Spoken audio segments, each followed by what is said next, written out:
Dr. R.J. Rushdoony, RR 161AL70, Presuppositions for Education.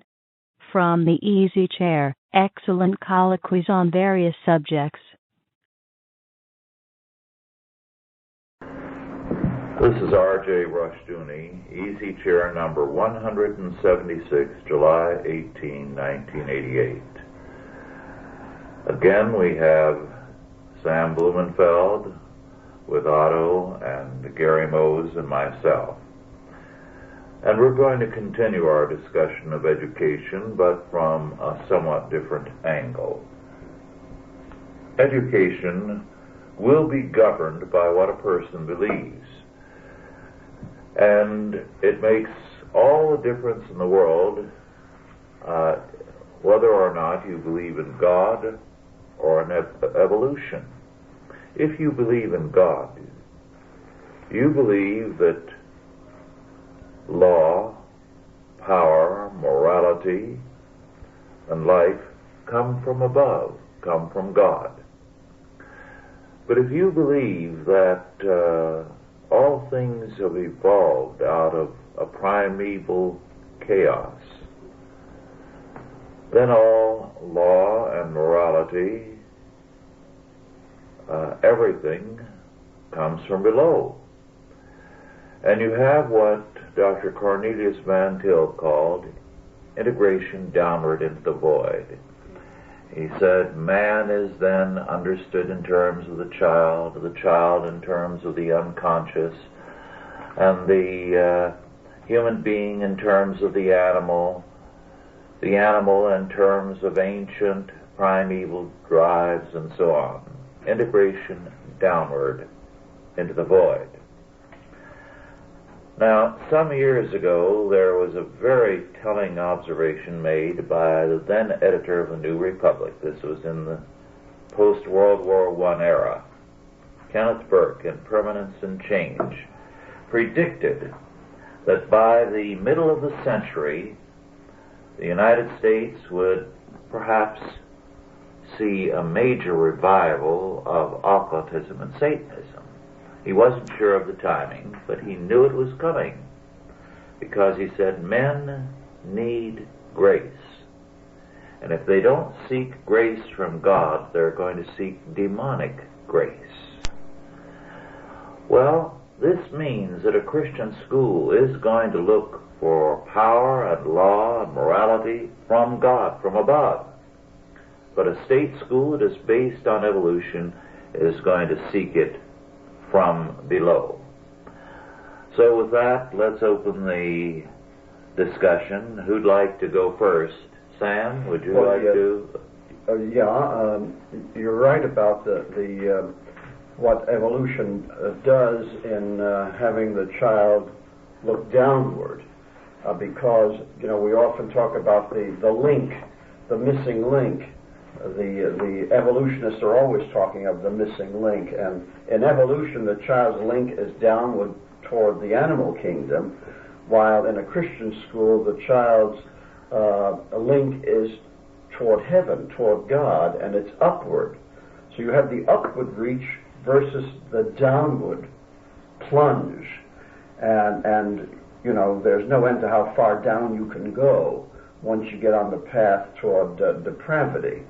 And since man is sinful by nature, to appeal to that sinful nature, to actually encourage it by having the youngsters emulate the animal kingdom, only aggravates things and really puts the child in terrible danger and at terrible risk of damnation.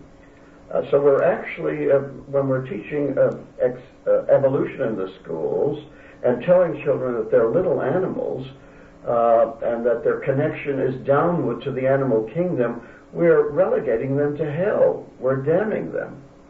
Well, actually, they're teaching a confused set of ideas. For instance, the environmental movement is up in arms to save the snail darter, or the black-footed ferret, or etc. Now, why should an evolutionist be against the extinction of a species? Yes. since evolution is based on the fact that species become extinct and are replaced by more complex and better equipped organisms. Then there is the idea that all the forms of life that are in existence are equally sacred, which is animism. And what you're really talking about, once you put together the animism, and once you put together the worship of animals, which is what's involved, or the idea that everything is a sentient being, the trees have spirits, a la the Greeks, the flowers, the grass, and whatever, is that you have the rise of ancient forms of religion that were well known in the Middle East and well known in the time of Jesus. The mysteries, the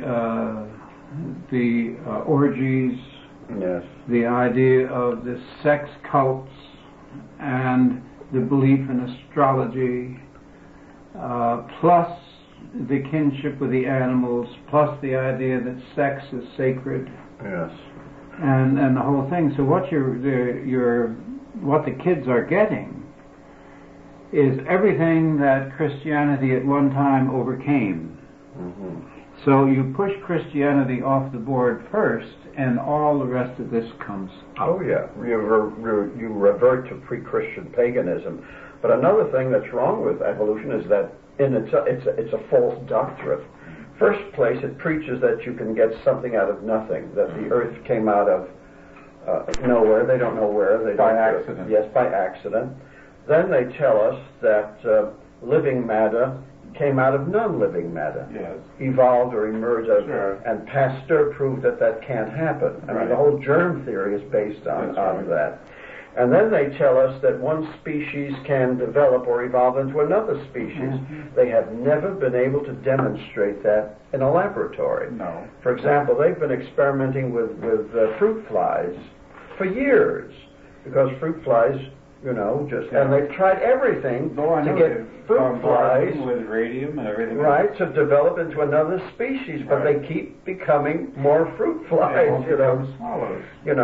And so because they haven't found the missing link, and they have millions of fossils in museums, and they haven't found the missing link, so now they call it some sort of what is the term that they now punctuated equilibrium. That suddenly new species appear, and that's a result of punctuated equilibrium. So they no longer even believe in evolution, but they preach it, despite the fact that it hasn't been proved in the laboratory or through fossils or through any other means. I know, but when it appeared, 1859, in The Origin of the Species, it was accepted as proof that God did not exist. And it is still the belief of the school teachers that it proves that God does not exist. Yeah. And it is their rationale for keeping God out of education. Yes, but that's its appeal. Rush, maybe you can answer this question, but there are Christians who say, well, maybe that was God's method.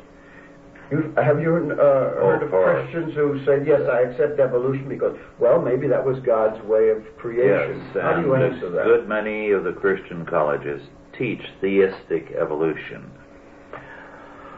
Well, one scientist, a man who had won 9, 10, 11 international prizes in genetics, told me that scientifically it was more credible to have special creation in 6 days than to try to mix two alien concepts of chance variations in evolution with God somehow behind the whole thing. He said it just didn't gel. They were two alien ideas. And I believe that he was right. Philosophically, it doesn't hold. This phrase that Russ used at the beginning, integration downward into chaos, I believe it was. Into the void. Into the void, reminds me of part of your formal discussion, which I heard recently, Sam, when you were talking about the growth of death education.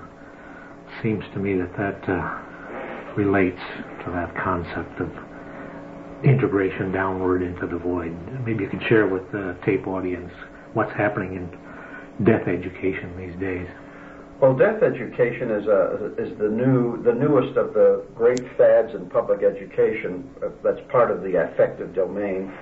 They're teaching children to write their own obituaries, to plan their own funerals, to choose the music for their funerals. They take children to funeral parlors on field trips. Some of the kids try out the coffins. One mother told me that her daughter actually watched a mortician embalm a corpse. Really? Oh, yes. Oh, yes. This is going on all over the United States.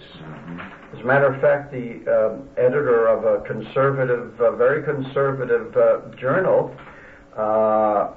sent his child to a public school, and I warned him, you'd better be careful. These things are going on. I suppose he didn't believe me, but that child came home in the second grade with an arithmetic problem based on the reading of an obituary. And after one lecture, a young man came up to me, he was a young adult, and he told me that when he was in high school, his math teacher took them to a cemetery, took the class to a cemetery. And he said that that particular experience had left a black spot in his heart that he could not get rid of. Well, yes. You know, that was something that remained permanent. So this playing with death is a very dangerous business. What is their purpose? They're equating death and life as equally valid. They are in effect teaching them that life is not worth living. And to me, it is an appalling fact that parents are not breaking down the doors of the schools to protest. 50 years ago, they could not have done that sort of thing. Wouldn't dare. They wouldn't have dared. Yeah, now they're getting away with it, and it gets more morbid all the time. I've seen these manuals for What teachers. have we developed? A slave population? I think This is the world over. This is happening. Yes. But you know, as Rush has pointed out, in quoting the scripture, it says, they who hate me love death. Oh, yes. And the schools hate Jesus Christ, and they love death. Well, they hate God. And at the very same time, the communities can't figure out why we have this tremendous increase in teenage suicide. Yes. And it's a result of the fact that they're teaching two lethal things. They're teaching the children to hate life and love death. And the editorial writers of the newspapers, as they comment about the rising tide of suicide and call for study, never tell the readers they were educated for this goal. Right? They Well, discuss this suicide. explains the plunge into drugs. Yes. Sure. It's a way of dying. Well, it's Suicide. it's temporary oblivion. It's a release from worry. You know, life has its pains, and if you're alive and sober, you feel things. You know, there was a high school at west of Boston where they've had a whole spate of suicides, and I decided to visit that high school and find out why the kids were killing themselves. And I walked into the principal's office and I asked him, why are so many of your kids committing suicide? And he said, we don't know. We just don't know. Well, then I asked, do you teach death education? He said, oh, yes. I said, how long? He said, oh, for about 12 years. So I said, well, who teaches death education? And he told me, our health education teacher. So I said, well, can I interview him? And he said, sure, why not? And so he called down the health education teacher, a young man in his early 40s, I suppose. And we went up to the school library. He gave his class some make work. And I asked the man, I said, why are the kids committing suicide in your school? He said, we just don't know. I said, well, what textbook do you use for your death education? And he showed me this Random House textbook that had a big chapter on death education with a big thing on suicide. And I asked him, isn't it possible that some youngsters are, react poorly to this sort of thing, that some youngsters may be allergic to death education? He said, oh no. Death education can't possibly have a bad effect on children. Now, how could he have known that? You see, he couldn't have known it, but he had to say that because if he admitted that even one child committed suicide because of something they were teaching in the class, they would have to stop it. Well, then I asked him, are things going to get better or worse? And he asked me, well, what do you mean by better or worse? Are those esoteric words? Yes. What part of better don't you Yes, understand? I said, well, by better I mean fewer suicides or an end to the suicide. And his reply was, well, that's a matter of opinion if that's better or worse. Mm-hmm. Well, I left that school, I was just shocked, but then I began to understand what he meant. You see, they're teaching the children that suicide is a viable alternative to your problem. Yeah, it's a solution. And if some kids are committing suicide, that means they're learning the lesson. Remember Saturday, Otto, we were discussing on the way to San Jose and back the fact that the Islamic world went into a decline as it went into drugs. Yes. And at first some rulers fought the drug culture, but little by little they came to accept it because it created a docile population. Not a problem-free population, but a population that was not rebelling, not overthrowing the authorities. Well, today we are creating a drug culture that is incapable of any organized activity, only to destroy itself. Well, yes, and do something to get the money to get the drugs. Mm-hmm. And of course, I've been puzzled about what I've been calling to myself the growing cowardice of the American people. The lack of courage, lack of expression.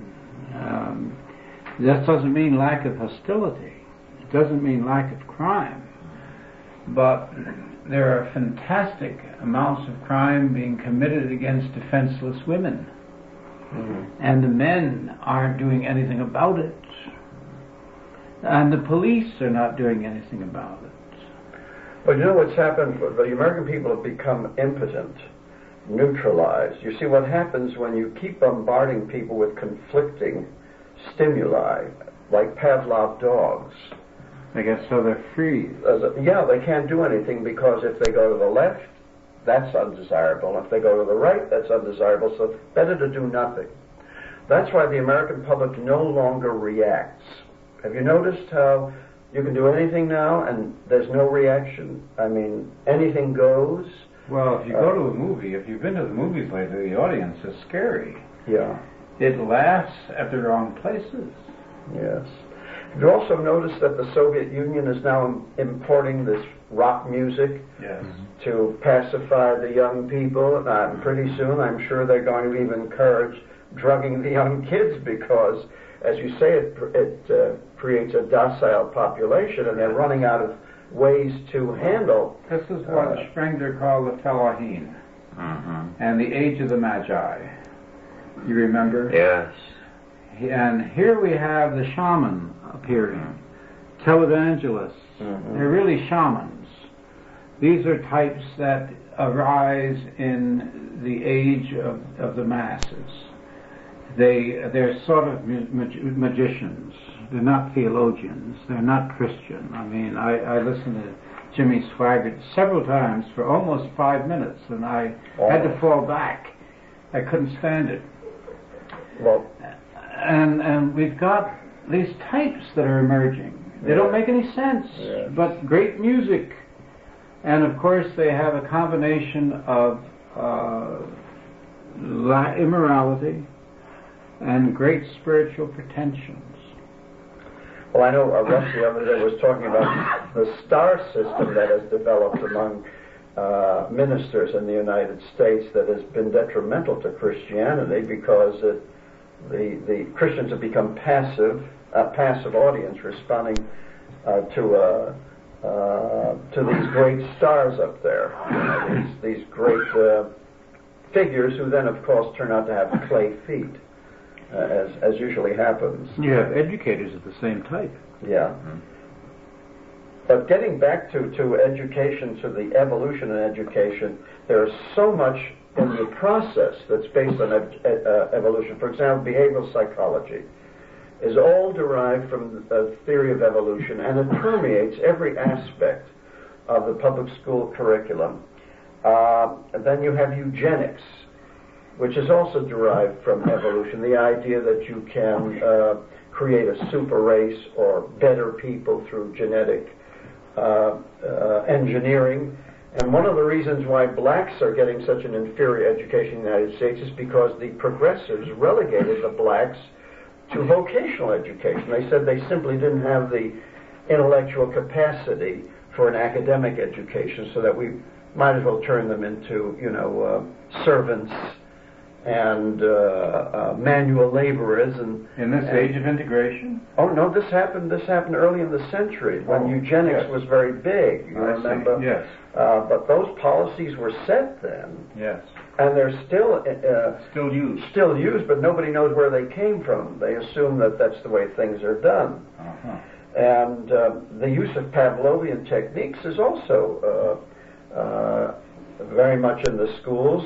For example, the look-say method depends on Pavlovian repetition, conditioning techniques in teaching reading. So the theory of evolution is so totally within the system. It's not something that's simply taught in biology, Rush. Yes. It permeates the entire system. It's the religion of public education. It's one of the reasons that history has been brushed off the table. Yes. Because the theory being, if it's old, it isn't as good as what's new.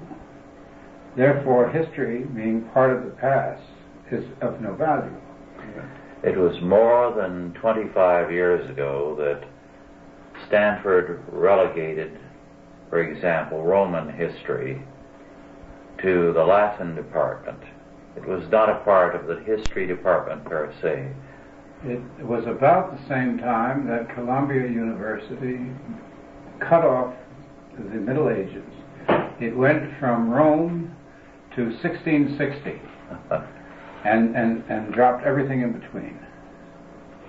It's interesting, Rush, how science today is based on evolution. Creationism is kept out of the schools, and yet our great scientists, Newton, for example, was not only a great a Christian, but he also realized that science provided us the means to understand God's order, because he saw an orderly universe, and the early Christian scientists saw an orderly universe, and now we're told that we have a chaotic universe. Let me just quote what Newton said about the planets. He said, "This most beautiful system of sun, planets, and comets could only proceed from the counsel and dominion of an intelligent and powerful being. This being governs all things, not as the soul of the world, but as Lord over all."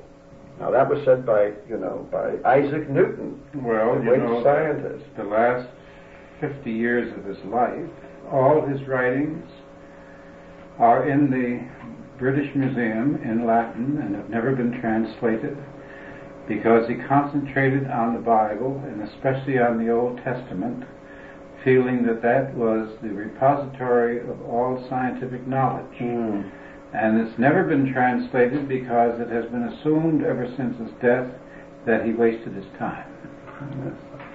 They actually say sometimes that he was a bit dotty, and that's why he confined himself increasingly to that kind of writing. But of course he wasn't the only one. Leibniz said, "It is especially in sciences that we see the wonders of God, his power, wisdom, and goodness." So, Leibniz, I can go on, there's Kepler, there are others. Everyone. Copernicus. Right. All of these great scientists believed that they were having a view, they were seeing the great order, the glory that God had created. And yet today we tell children that it's chaos, that it's all accident, that they are the product of accidents, and that's why we have abortion. I believe abortion is also a part of the whole system based on evolution, that, these are just... that's really an offshoot of genetics. Yes. They're testing the amniotic fluid for any imperfections. In that case, there'll be an abortion to determine the sex of the child in advance and so forth. Well, that's because... Genetic disorder. Right. Thorndike and the others viewed evil as being of genetic origin. In other words, if you had the right genes, you were okay. That evil came out of the bad genes. So just get rid of the genetically... that was an offshoot of Steckel and some of the others who felt bad heredity was responsible for certain diseases. Right. Yes.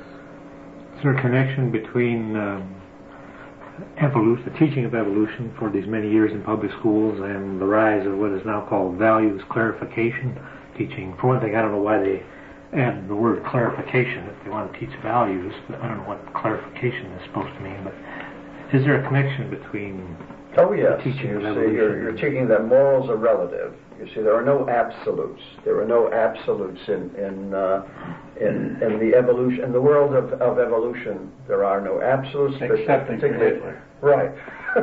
No moral absolutes. And so you have what is known as situational ethics.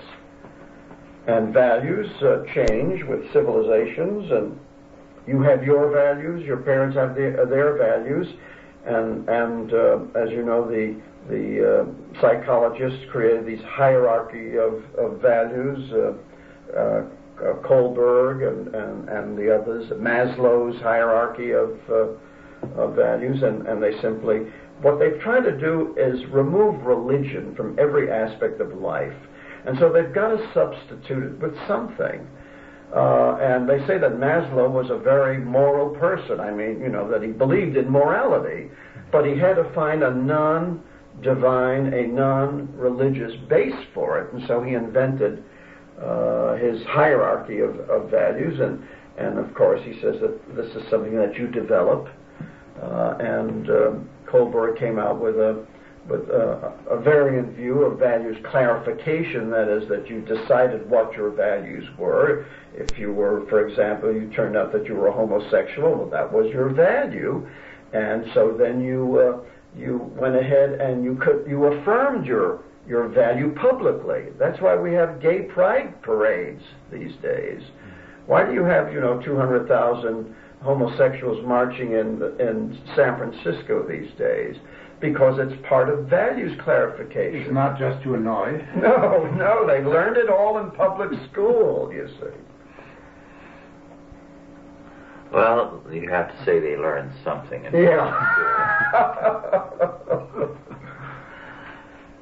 But it's insidious and it's destructive and it's destroyed our civilization. It's killing us all. Yeah. Mm-hmm. But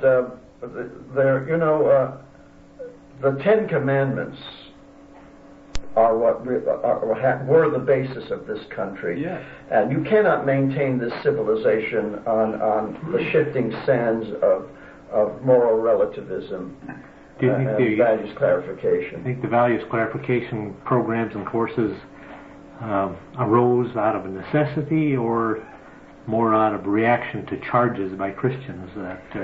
No. They arose out of a deliberate attempt to undermine Christian values in this country. There are no alternatives. Yeah. Mm-hmm. But when you read Dewey and the humanists, you discover that they made a concerted effort, that this is all pre-planned. They knew what they were doing. Yes.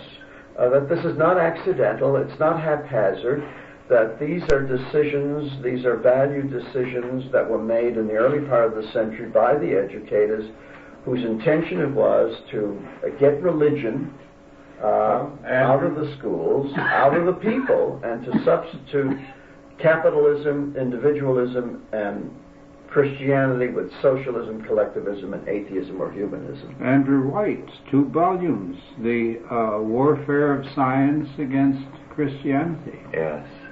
The History of the Warfare of Science Against Christianity, in which he gloated over the fact that the clergy had finally been thrown out of the administration of all the universities. Yes. And that was before the turn of the century.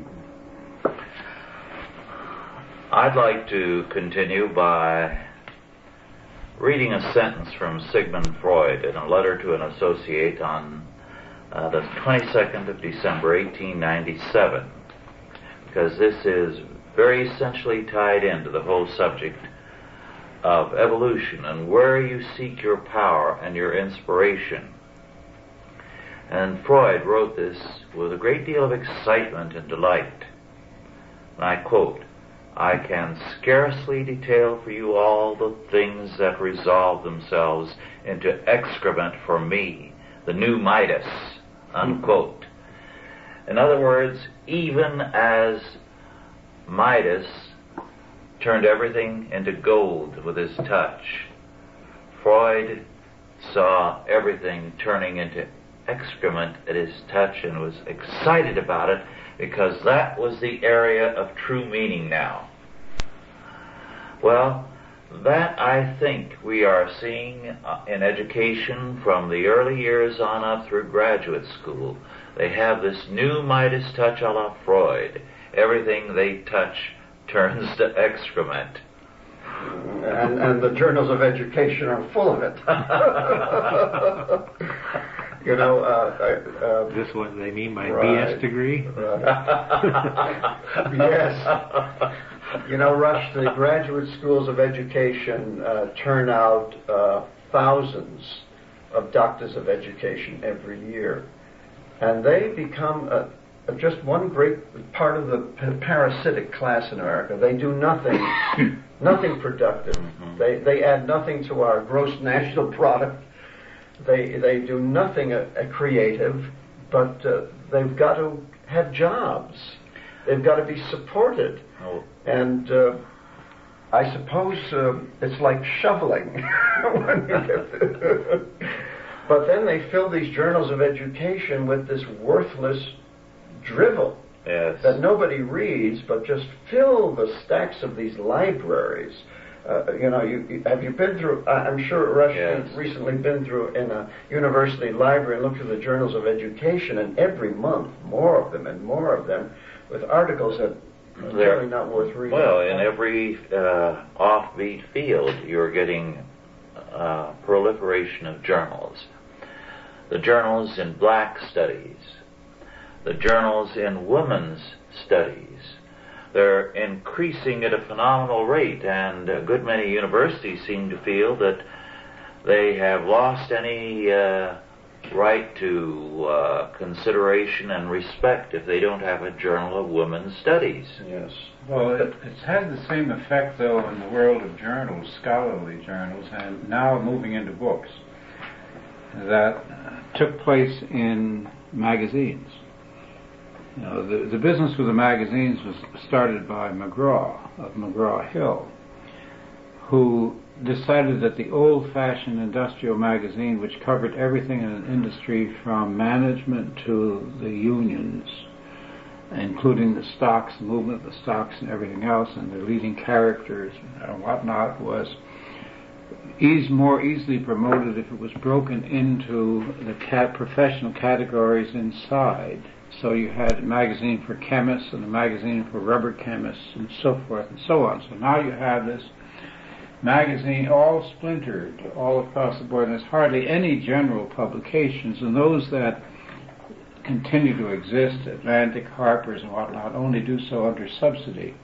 They can't really make a living in the commercial market anymore because we have now a population that feels that general reading is a waste of time. You spend your time reading on something that's going to help you on the job. Well, you extend this into the university level, into the journals. Everything becomes splintered and you have monographs and so forth.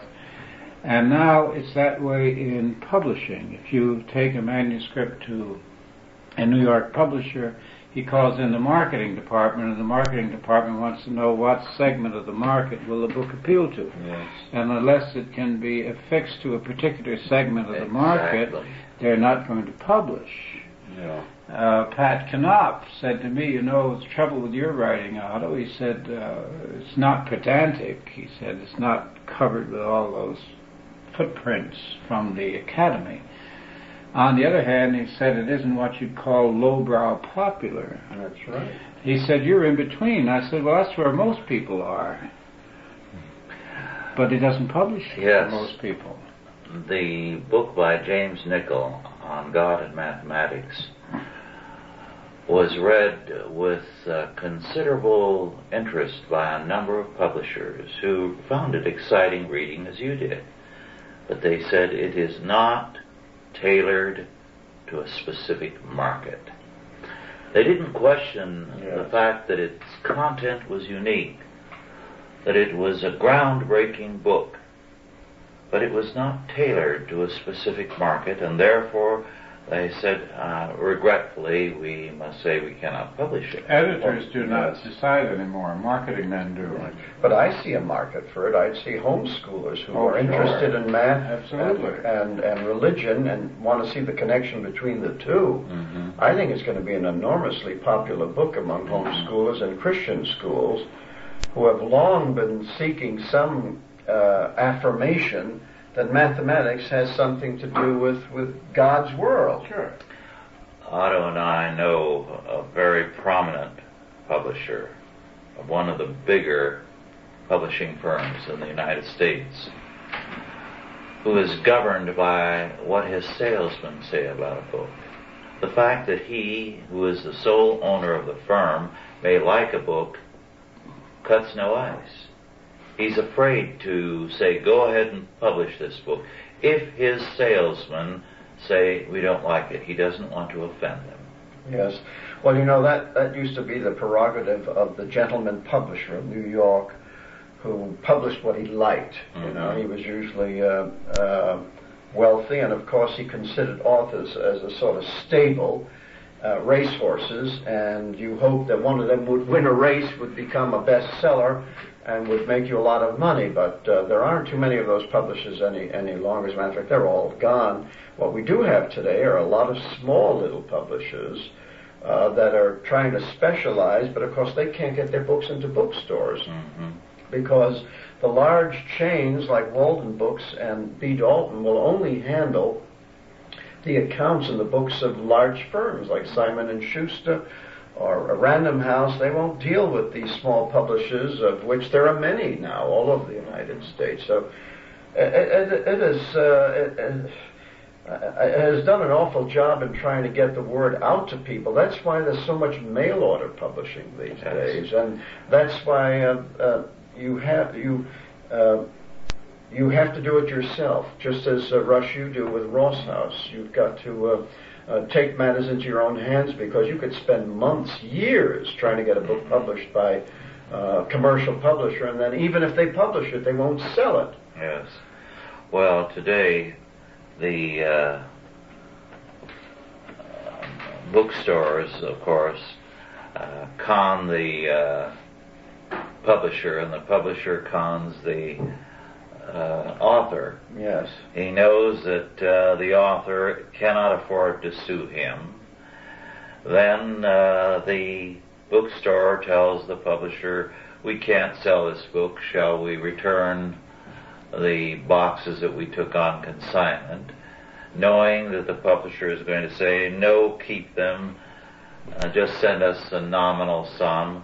And you can go into the major bookstores today and see tables of new books marked down. Oh, yes, yes. That's the remainder operation also, which is... These are not remainders. Newly published books. The author doesn't get any money from remainders. That's true, that's true. Incidentally, what we have in the United States now is really a kind of two cultures.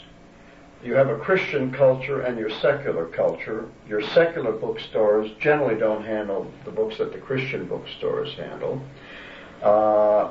You've got your magazine rack and your Walden Books and your B. Dalton. You don't see any Christian magazines there. Yeah. They may have a dozen magazines on crocheting and a dozen magazines on wrestling, but they won't have a single Christian magazine on the stand there. So that you really have two distribution systems, two cultures living side by side. We've got the largest Christian ghetto in the world, which is occupied by the majority of Americans. And they've been put in that ghetto, intellectual ghetto, literary ghetto, and so forth, cultural ghetto, by the minority. That's true. It's because the minority controls the distribution system. It's as simple as that. And it's quite an accomplishment. Yes. I did want to bring up a point on the matter of evolution and the arguments that were used by the Supreme Court to turn away or to reject the Louisiana creation science law, and according to the court, the intent of the 1981 Louisiana law was, quote, clearly to advance the religious viewpoint that a supernatural being created humankind, unquote. And therefore, the law violates the First Amendment's prohibition on a government establishment of religion. Now, is it an establishment of religion, Rush, to simply bring to one's attention that the world was created by a supernatural What they are doing is to establish a religion, humanism. Yes. And say that only humanism has a legal standing in the United States. But if that's an establishment of religion, then it equally is unconstitutional. Yes. Is it not? Yes. Well, then how do they get away with it? Because they control the courts. It's as simple as that. Yeah, you don't have an alternative court. You mean to say that our Supreme Court is not a neutral arbiter? You mean they're prejudiced? Ed Vieira's book, Pieces of Eight, pointed out that one attorney who had the temerity to bring the sound money issue to court 4 times in a row was disbarred for him. I see. Now, what the founders meant with the establishment of religion was the national church. Yes. And the establishment of a religion clause has been stretched now to include a 4-sentence nursery prayer, nailing the 10 Commandments to the wall of a classroom. That's establishing a religion. Now, you know that grown men know better than this. Yes, of course they do. And you know that what they're expressing is prejudice, and you know that they are out to deliberately destroy all Christianity in the United States. Yes. And you know, that's beautifully demonstrated in Rhode Island, where the schools, I forget who it was, but somebody wanted the children in the schools to recite the preamble to the Constitution of Rhode Island. And the ACLU has gone to court to protest it because the preamble talks about God, the Creator. So you can't even recite the preamble of the Rhode Island Constitution in the schools because now that constitutes an establishment of religion. How far can this go? Well, it can go to the point of total suppression, and that's where it's heading. Yes. Are we going to get off the "In God We Trust" off the coins? Yes, I'm sure. And also the state coats of arms. Some of the states have a cross on the coat of arms and religious statements in Latin. Yes. In one county of New Mexico, the county seal, which had a cross, has been abolished by the courts. I know that in the Pennsylvania Supreme Court, in the Capitol at Harrisburg, they have a painting over the judges' seats, and the painting is of the Decalogue of Moses receiving the 10 Commandments. It's going to be pretty difficult. Of course, you can always paint over that. You can paint over that. And they may very well do that. I guess they shouldn't say that because they're liable to... Right next door to us, Mexico abolished Christianity in its constitution. Sure. In 1936, Lázaro Cárdenas had thousands of priests and nuns massacred in Mexico, and nobody in the United States ever heard about it. No. Oh, there was, the School and Society magazine published by Cattell reported on what was going on in Mexico very objectively. He did. Yes. He didn't comment on it. All he would do is report that the Christian schools had been closed, the Catholic schools, and that religion was forbidden in the Mexican schools. Right. Oh.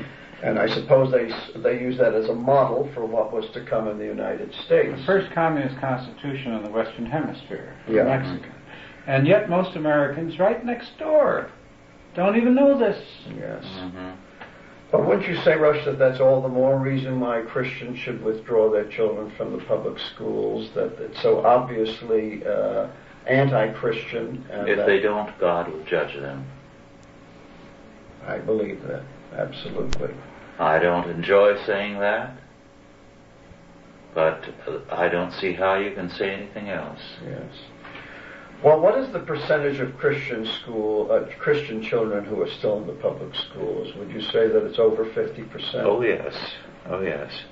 However, the good news is that 35% of the children of this country are in home schools and Christian schools. 30% now? 35. 35%? Yes. That's amazing. I estimated it somewhere between 25 and 33. Mm-hmm. But when Bill Moyer was out here and I was discussing that with him, he said, I've been authoritatively told it is 35%. Uh-huh. They're sitting on that. Yes. Well, of course, there are many Christian families that will not register with the state. In other words, they're keeping a low profile. In they don't register the kids? No, in other words, they don't. You see, in many states, homeschoolers are required to register with the Board of Education or with the superintendent of schools. For example, in Michigan, they estimate that there are between 5,000 and 10,000 Christian families that are educating their children at home, and only about 400 have actually registered with the state. So there's another factor. Growing number of Catholic and Protestant parents, and a handful of parents who are libertarian, are having their babies at home with a midwife, and they are not registering the birth of the child. Therefore, the child is legally non-existent. Now, this is a growing factor. It's like the old believers. Yes. Yes. And the people who are doing this are amazing. Now, some are... It's illegal, of course. It's illegal. Yes. You're supposed to get a Social Security number when yes. you're 5. The IRS gets very involved. Yes, except that the child is not legally alive unless his birth has been registered, so there are ways around it. However, while some of them are very militant people, a great many of them are mild-mannered. It's simply their way of saying, I'm not going to join them. I'm going to go my way. Isn't it strange? And they are homeschooling their children. Yes. This is a vast grassroots movement. This is not something that's happening from the top down. It's happening from the bottom up. The rebellion against the whole humanist public school system, and the system in general, is coming from the bottom up. That's the amazing thing about it. Well, that's very encouraging. I'll withdraw my comment about American slaves. Oh, well, yeah, you still have the boob tube watches, the so-called couch potatoes in America. But You've met some of these parents and children. Sure. You didn't know it because they don't carry a flag identifying themselves, but they're non-existent people. Yeah. And they're strongly Christian, and they resent this satanic public school system that wants to force them to hand their children over. So when you have the combination of satanic schools and government force behind them, you get rebellion like you've never had it before in this country. That's why this Christian grassroots rebellion is something which has not been experienced yet. And I think the NEA and the educators and the bureaucrats are going to be quite surprised when they try to round up these people and try to force them to do things which they clearly don't the difference want to. Between the way the Christian school movement grew and the homeschool movement. Yes. The Christian schools are obviously visible, and it was easy to identify them, or fairly easy, and so there was a frontal attack against the Christian schools. Homeschool movement has grown so quietly and so rapidly and in such massive numbers that it reached, the phrase you used, Sam, the other day, was a critical mass, reached that stage before anyone has tumbled onto the fact that it's there. And so I don't think you're going to see the same kind of frontal assault against home schools that you did against Christian schools, but there probably will be a backdoor attack, and I think you start to see it now in the child abuse laws. The application of child abuse laws. Well, that's one of the reasons why I've organized with some colleagues a national organization called Parents for Unalienable Rights in Education, with the acronym PURE. The purpose of the organization is to mobilize parents in defense of parental rights so that they can fight this business of child abuse laws and the public school establishment and the state education and educators and bureaucrats. And this has to be done. You've got to organize resistance on a nationwide basis, and they've got to understand that they do have unalienable rights. Our Declaration of Independence speaks of unalienable rights. Do you want to tell those who are listening how they can join PURE? Well, give them the address and information. The address is in Amarillo, but the simplest way for them to get in touch with PURE at this time is to write or call my publisher in Idaho. I don't have the address of PURE right in front of me, but if they write to P.O. Box 45161, Boise, Idaho 83711, and ask for information about PURE, we'll make sure that they get it. They write the letter? Well, they can write to the Paradigm Company. The Paradigm Company at P.O. Box 45161, Boise, Idaho 83711. Let me give the phone number in case they want to save themselves the time. They can call 208-322-4440. That's 208-322-4440.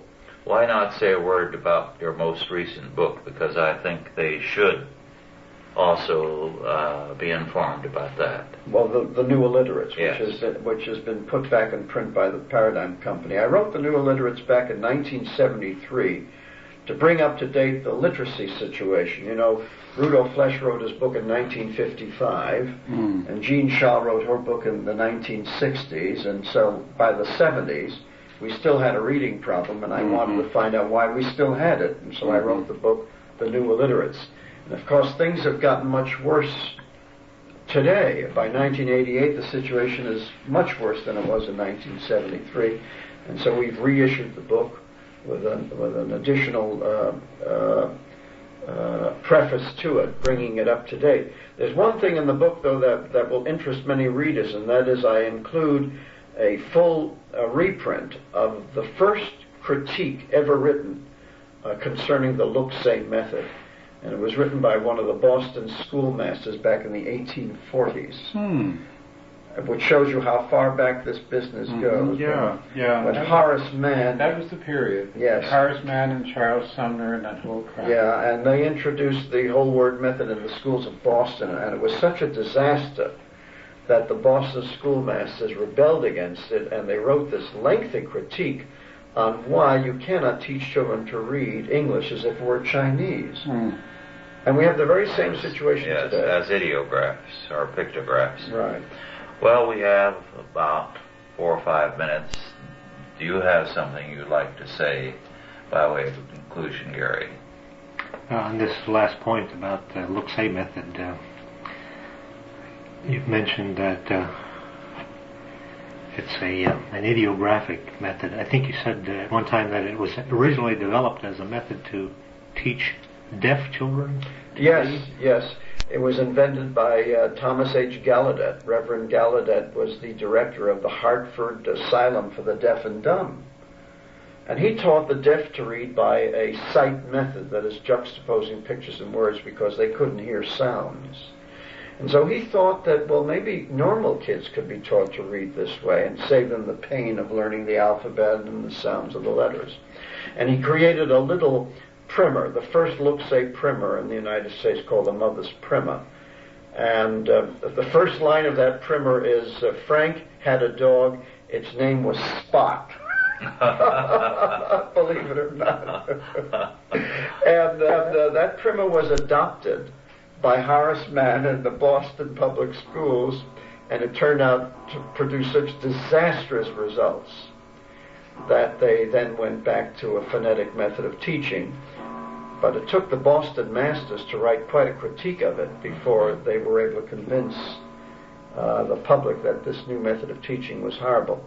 And so the method was relegated to the dustbin until the turn of the century, when the progressives dug it up, brought it back, and then applied to it the methods that they had perfected in their laboratories with animals, the behavioral psychologists.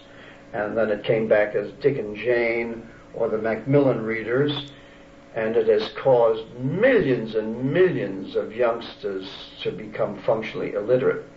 As a matter of fact, there was an article in the Los Angeles Times not too long ago about a man, a 50-year-old man, who spent 18 years teaching in the high schools of Oceanside, California, and he was illiterate.